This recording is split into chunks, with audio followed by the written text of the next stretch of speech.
While we're on the topic of GMs, the Washington Capitals, Chris Patrick, meeting the media, their new GM. Listen. I mean, I never really thought, I never had this as an end goal when I first got back into the game.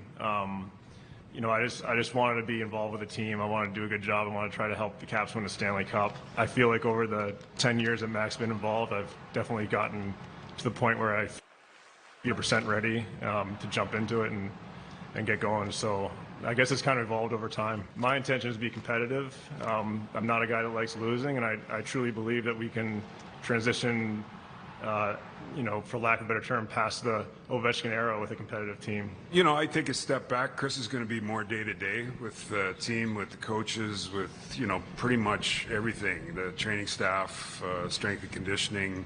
He'll be working with, you know, hands-on every day, and I won't be able to do that anymore. I'll be, you know, consulting with Chris, you know, more in the office, watching games, and then we'll still work together to make good decisions.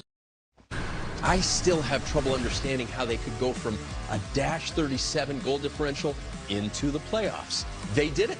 These Washington Capitals. Chris Patrick's resume, 16 seasons, is a good body of work. And in that organization, he has worn many hats.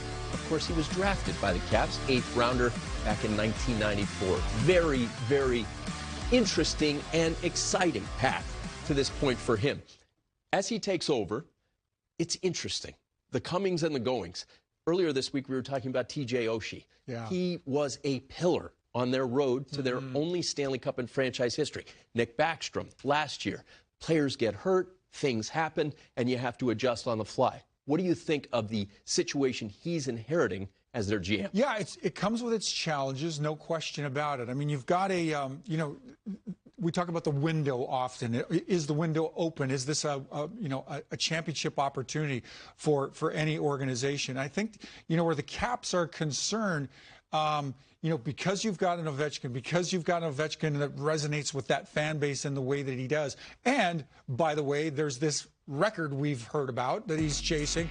You know, you're trying to keep this club relevant, and you're somehow precluded from going through the typical cycle that clubs do, which is windows open, take your shot.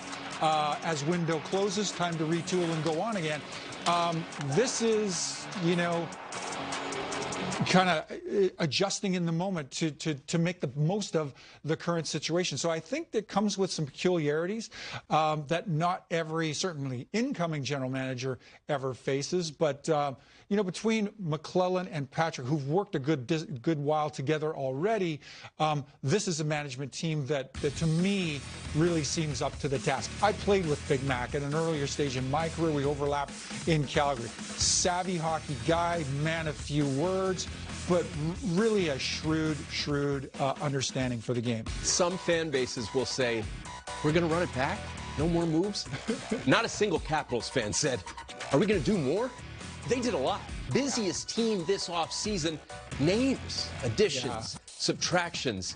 Bringing in Pierre-Luc Dubois was a bold move considering what happened in Los Angeles. First year of an 8 times 8.5 didn't work out, and here he is, the Caps taking a calculated risk there. Yeah, and it's interesting too, right? The way the Caps are going about it is a somewhat different path than, say, maybe a Nashville has. Nashville taking down some top-end signings, and of course, in part, that's due to the fact that they had the space, cap space, to do it. But where Washington's concerned, you're rubbing up against that cap. You got to be a little bit more creative, just in terms of who you go out and acquire. Taking in somebody like a Logan Thompson, who for maybe intermittent stretches has been a #1, but never really enjoyed that label for a long stretch of time. It's a unique signing, and one that may pay great dividends for this group. Pierre-Luc Dubois was a bit of a gamble in that respect. this is an opportunity for a Pierre-Luc Dubois. It could go, really one of two ways. The Caps are betting, at this moment in his career, he's got the skill set and the wherewithal to really step into the moment and be a contributing top six player that we've all felt from the start he's really capable of doing on a more consistent basis. And as Grimmer mentioned, these Caps very well aware of the fact that the grade 8 is chasing 99 for the all-time goal record. That's going to be a huge story in the season to come.